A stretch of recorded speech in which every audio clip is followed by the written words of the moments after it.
guys, how are you? So it's no secret that a significant moment in British and arguably world history took place just over a week ago, and yes, of course, we are talking about the royal wedding. Unfortunately, I didn't quite get to watch the royal wedding live, I guess, on the day because I was busy getting ready for my own royal wedding. My friend got married on the same day.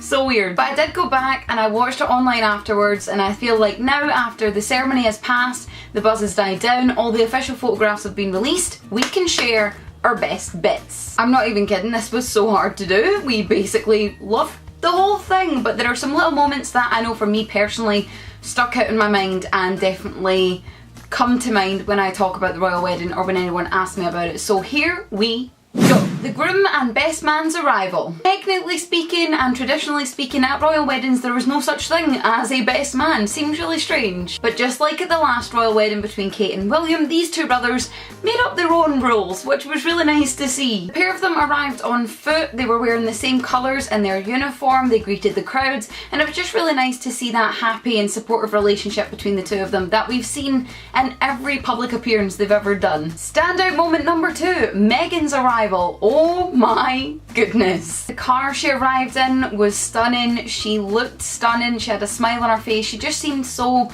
relaxed and poised and just ready to be there on her own happy day. She seemed really present. But one thing in particular about her arrival really impressed me. For the most part, with the exception of the page boys, she arrived on her own. She walked halfway down the aisle on her own. I just thought that was such a brave thing to do. I think it speaks a lot for how she's going to take on this new role, and I for one can't wait to see her putting that face on everything that she does. Memorable moment number 3, kind of in conjunction with her arrival, and that is the dress. I had no expectations in my head for the dress. I literally didn't think that much about it. I had so much going on that I had actually completely forgotten about it until I saw photographs, and my instant reaction was just so clean.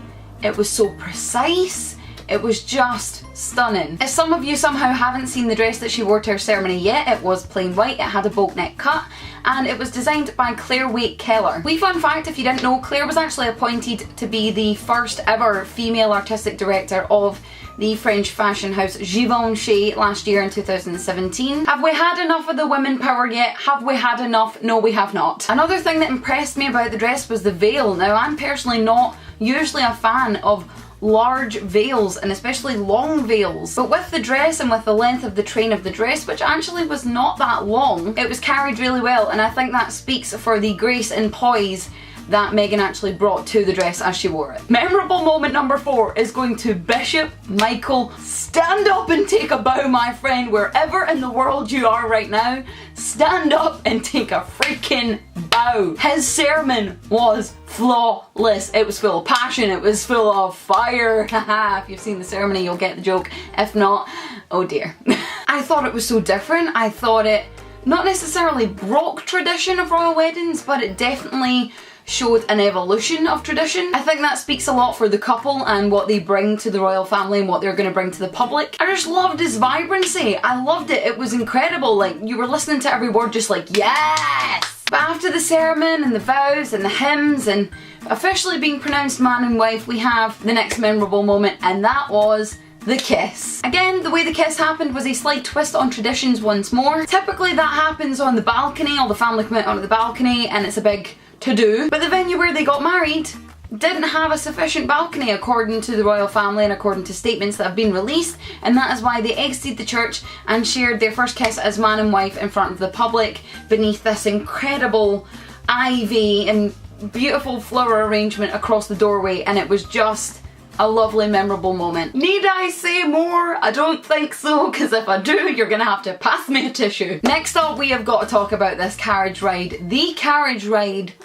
of all carriage rides. Having an open top carriage was a very brave and bold move, and I think it paid off tremendously. It just seemed a lot more intimate than a car, even if the car was open topped, and I think it looked a lot more elegant and definitely spoke to the style of the couple. And it was also such a nice way to see them getting out into the public to greet anyone who wanted to come along and watch, and also thank everyone for their well wishes. So it was just a lovely moment to the occasion. I don't know what the relevance of this was, but it happened. So that was the ceremony, but if we look a little bit further into the day, we have our next memorable moment, and that is the dress 2.0. There was not just one dress, ladies and gentlemen, there were 2 dresses, and we saw that coming, but still there were 2 freaking dresses. This second dress was designed by Stella McCartney, and again, pure white. You got the high neck cut, you got the flawless finish, you got the shoulders out. It was just extremely elegant, but also adds her own touch of style into it, which I think she is going to do with her role in the royal family now. It was a beautiful dress. I really loved it. I personally love that cut and that style. So seeing it being worn at such a momentous occasion, it was just beautiful. But despite all of that, my favourite moment to come from the royal wedding is actually something that was revealed later on, and it's actually one of the photographs. I'm a very sentimental person, and given my own personal experiences, it was impossible for me not to feel all the emotions about this photograph right here, which has now been dubbed by the internet Diana's View. Just at face value, there's so much to like about this photo. The concept is a little bit different, the perspective is very different, it's very unique. The framing, the somewhat heart-shaped composition of the subjects of the photo, the happy couple, but mainly I just love the sentimental touch, the fact that it has been called by the internet, not by the royal family, but by the internet, Princess Diana's View, and I think that is just a lovely idea. Since the release of that photo and the internet buzz that it caused, it has, you know, been released in a statement by the actual photographer how the photo came about. I wasn't surprised to read that interview and find out that that wasn't his intention to capture that kind of idea, but it still speaks a lot for his photography skills that it can translate that kind of emotion and that kind of feel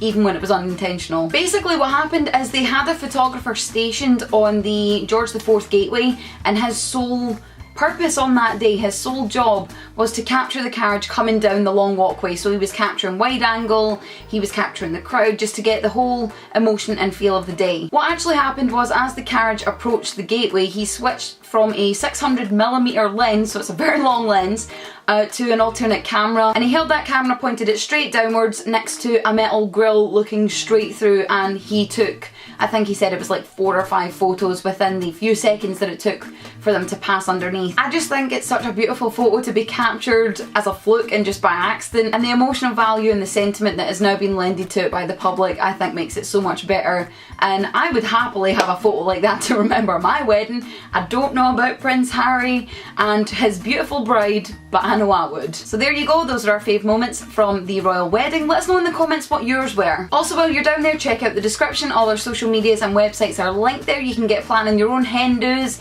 and the upcoming to your royal wedding. Subscribe while you're down there. Also give this video a big thumbs up if you enjoyed it, and I will see you next time. Bye!